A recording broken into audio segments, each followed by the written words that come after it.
And this idea that there's a holistic view, which has a lot of value to it.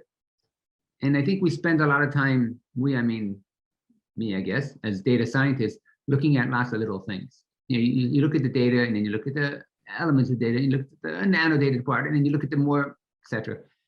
And again, we do this because we're building up from the data to the model, and then we hope the model will do what we want it to do based on what we assumed would happen. In a way, it's a very causative relationship. You take data and you assume that given a certain input, you're going to have a stimulus, and the stimulus is going to create an output.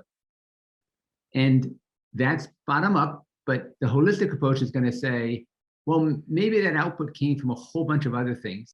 Today, our models are so complex, and they're not even singular. You know, in our company, we have hundreds of models. We have 100 models or so, and they're pipelined together at different levels, and they interact with each other. In your average real-world application, it's very hard to think about how you would track the causative relationship from the input to the output. So I'm going to do the opposite. I'm going to go from the output to the input, right? And what happens is when you try and go from studying data to creating a model, you get really, really good at that. Like, you know your data very well, and your model knows your data very well, and basically you overfit your data, your model to the data.